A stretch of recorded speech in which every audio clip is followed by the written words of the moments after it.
In the 1940s, he was a definitive Sherlock and kept the crown for decades to come. His fame was enormous, and still many of you name him the best Holmes in history.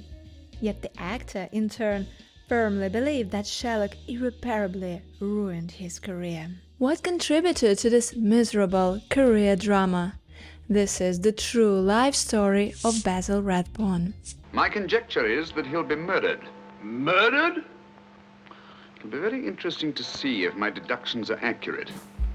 A quintessential English actor who was destined to play perhaps the most famous British fictional character in history, Basil Rathbone was actually born in South Africa in 1892. In fact, he was a contemporary of Sir Arthur Conan Doyle and sort of could have witnessed Holmes himself alive, if only he would have been real.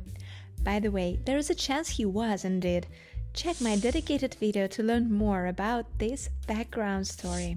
Well, Holmes, what do you make of it? Do you think there's anything in it? Good heavens, you're not going to start scratching on that infernal thing, are you? Dear old Watson. One of Britain's first stars of Hollywood's golden age, Rathbone started acting in 1911 in England, landing a job with a successful Shakespearean company that toured the provinces of Great Britain. This start would later make him play every major character from the Shakespearean universe during his long stage career, which would bring him to Broadway in the early 1920s. As one of the achievements already in the States, Rathbone received a Tony Award as Best Dramatic Actor for his engagement in The Heiress. For his works on screen, he received 2 Oscar nominations for a Best Supporting Actor, first for his role in Romeo and Juliet, and second for the part of the French King Louis XI in the If I Were King. I want to play people who think, characters in whom there is some conflict, and beyond that, I don't care whether they classify as hero or villain, the actor once said about his acting ambitions. The only thing I dread is being typed. However, already at the beginning of his career, he was sort of doomed for these roles of villains. Was it something in his face or overall presence, I wonder? Where are we going? You'll see soon enough. We've not a moment to lose. So this early typecast issue made him mad, and he literally jumped at the opportunities to play someone different. I have been a cad and a bounder, a sinister, skulking villain who has forced unwelcome attentions upon Garbo, Colbert, Sigrid Curie, Loretta Young, Olivia de Havilland. I'm a public enemy number 1, and offense to decent nostrils, and I'm fed up with it. I'd like to lead a respectable life on the screen. That's why he was so particularly eager to play Sherlock and agreed the moment he got proposed the part. For once, I got to beat the bad guy instead of play him. Watson, I'm beginning to see the plan.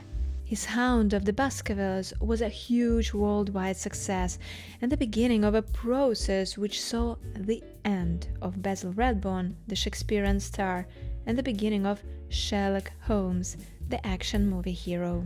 Little did Rathbone know he would have to play the legendary heroic detective more than any other character in his career, and this would become his greatest nightmare.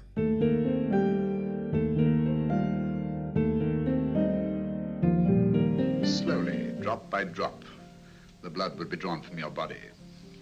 You would be aware of every exquisite second to the very end. You would be watching yourself die scientifically, noting every reaction, and in full possession of your faculties.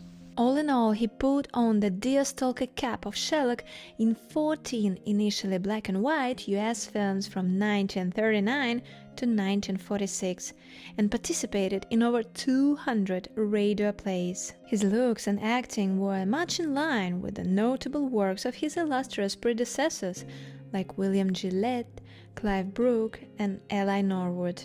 While the first 2 episodes produced by 20th Century Fox were traditional period pieces, The next 10 Universal Pictures films abandoned Victorian Britain and moved to a then contemporary setting of World War II, in which Holmes occasionally battled Nazis. Sounds somewhat controversial and daring, would you agree? Well, obviously they do it now, here and there, moving everything to the present times. Take the liberal screenplay of the Sherlock series with Benedict Cumberbatch, for example. Yet, think of it, Rathbone's films came to that more than 6 decades earlier, in the first half of the 20th century. However, when it comes to Universal Pictures from the 1940s, they apparently went for such alterations due to the restricted budget, which would not allow large spending on period decorations. Make no mistake, Watson. This is not a duel of intellect with a cruel but single-minded Gestapo killer. This is our greatest problem, with England as the stake and our antagonist, Professor Moriarty. All in all, although the achieved effect might be debatable, of course, some would find it a step too far from the original story by Doyle, yet the fact that it was quite groundbreaking is undeniable. What would you say? It was magnificent. Thank you, Doctor. The problem was not without its interesting points. Well, at least the world landscape was quite familiar for the actor himself, since he fought in the British Army during the First World War and was awarded the Military Cross for bravery under fire. Rathbone even wanted to enlist back to the army when UK declared war on Germany in 1939. However, the British War Office sent him an official refusal letter which explained that he was too old. In addition, Holmes-Watson pair of Basil Rathbone and his partner on screen and friend in life Nigel Bruce had that required chemistry, and many fans still considered it the best match of all screen adaptations.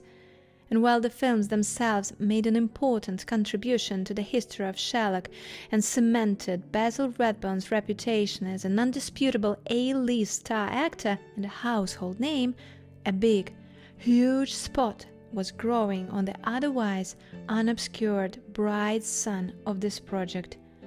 Rathbone grew visibly tired and unhappy with his part of the famous detective. Drop by drop, Holmes. Drop by drop. My 52 roles in 23 plays of Shakespeare, my years in the London and New York theatre, my scores of motion pictures, including my 2 Academy Award nominations, were slowly but surely sinking into oblivion, and there was nothing I could do about it except to stop playing Mr. Holmes.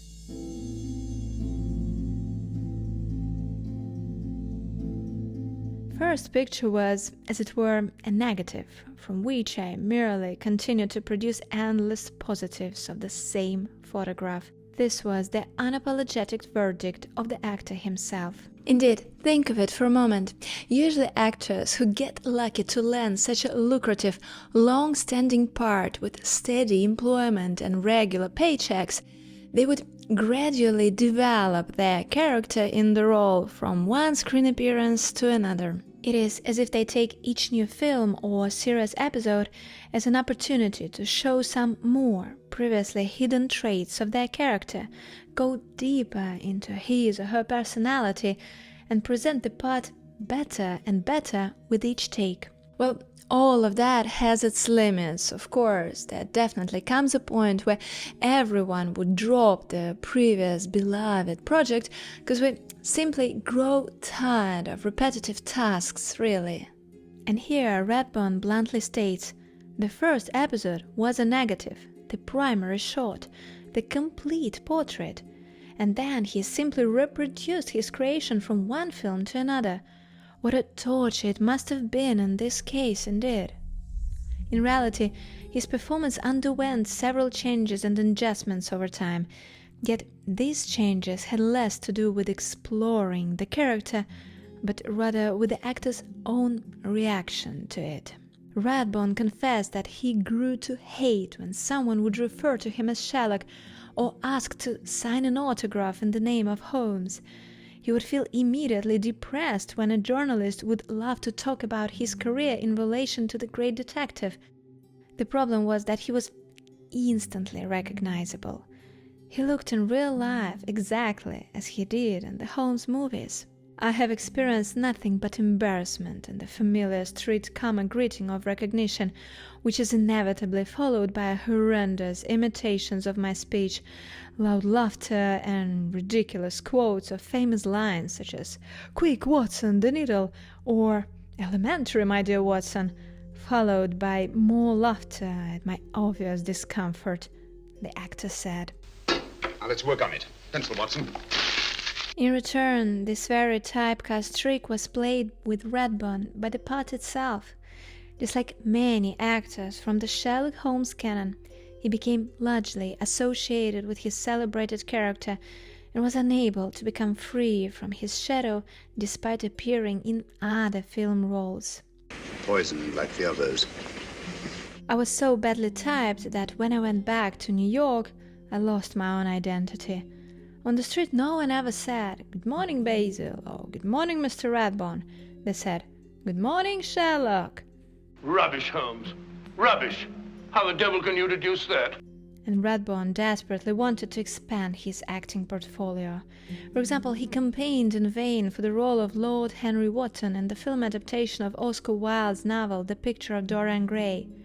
Rathbone believed that it was his typecasting as Sherlock Holmes that cost him the role, and was a contributing factor in his leaving the Universal series. When you become the character you portray, it's the end of your career as an actor, Rathbone once said. Did he sort of persuade himself of the inevitability of this destiny for his own self?